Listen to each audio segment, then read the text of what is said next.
தந்தி TV மக்கள் மன்றத்தில் விஜய் சரியான திசையில் பயணிக்கிறாரா என்றொரு தலைப்பில் பேசுவதற்கு என்னை அழைத்த பொழுது விஜய் சரியான திசையில் பயணிக்கிறார் என்று மக்கள் மன்றத்தில் நான் உரையாற்றினேன். அந்த நாளிலிருந்து எனக்கு நெருக்கடியும் வசையும் மிரட்டலும் அதிகமாகவே வந்து கொண்டிருந்தது.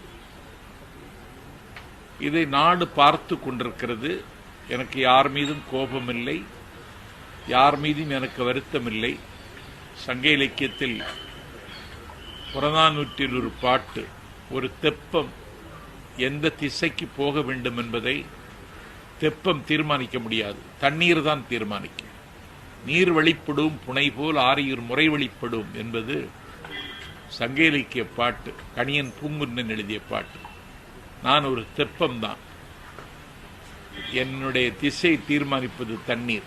இன்றைக்கு என்னுடைய திசையை தமிழக வெற்றிக் கழகத்தின் தலைவர் தம்பி விஜய் தீர்மானித்திருக்கிறார்.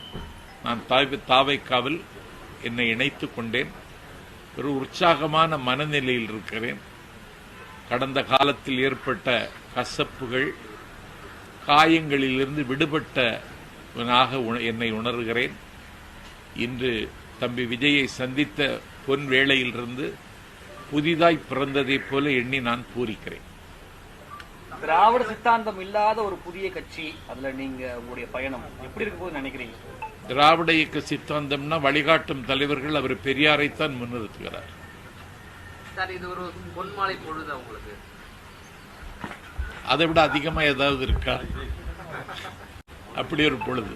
ஏன்னா அவர் பெரியாரைத்தான் முன்னிறுத்துகிறார். பெரியாருக்கு காவி உடுத்தி, காவி சாயம் பூசி, பெரியாரை பேசக்கூடாது என்று சங்கிகள் அரசியல் அதிகாரத்தோடு தமிழ்நாட்டில் அழிச்சாட்டியம் செய்கிற காலத்தில் புதிதாக தொடங்கிய ஒரு அமைப்பிற்கு வழிகாட்டும் தலைவர், கொள்கை தலைவர் என்று பெரியாரை தம்பி விஜய் முன்னிறுத்தினார்.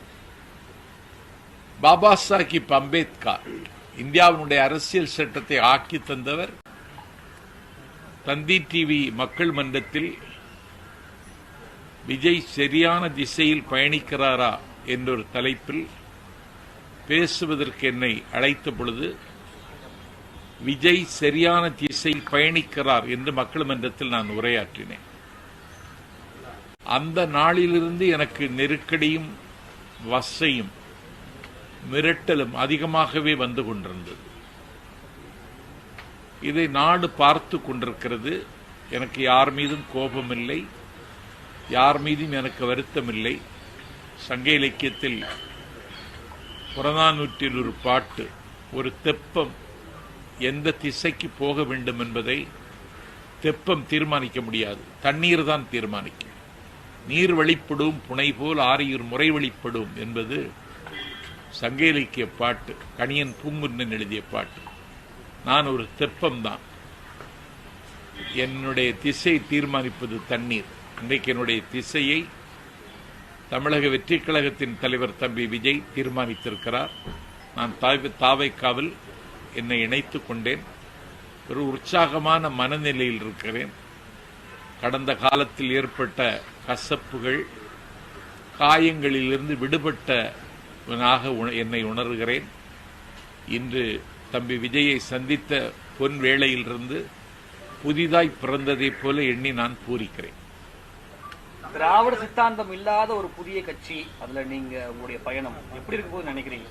திராவிட இயக்க சித்தாந்தம்னா வழிகாட்டும் தலைவர்கள் அவர் பெரியாரைத்தான் முன்னிறுத்துகிறார். சார், இது ஒரு பொன்மாலை பொழுது உங்களுக்கு அதை விட அதிகமா ஏதாவது இருக்கா?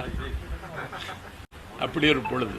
ஏன்னா அவர் பெரியாரைத்தான் முன்னிறுத்துகிறார். பெரியாருக்கு காவி உடுத்தி, காவி சாயம் பூசி, பெரியாரை பேசக்கூடாது என்று சங்கிகள் அரசியல் அதிகாரத்தோடு தமிழ்நாட்டில் அழிச்சாட்டியம் செய்கிற காலத்தில் புதிதாக தொடங்கிய ஒரு அமைப்பிற்கு வழிகாட்டும் தலைவர், கொள்கை தலைவர் என்று பெரியாரை தம்பி விஜய் முன்னிறுத்தினார். பாபா சாஹிப் அம்பேத்கர் இந்தியாவினுடைய அரசியல் சட்டத்தை ஆக்கி தந்தவர்.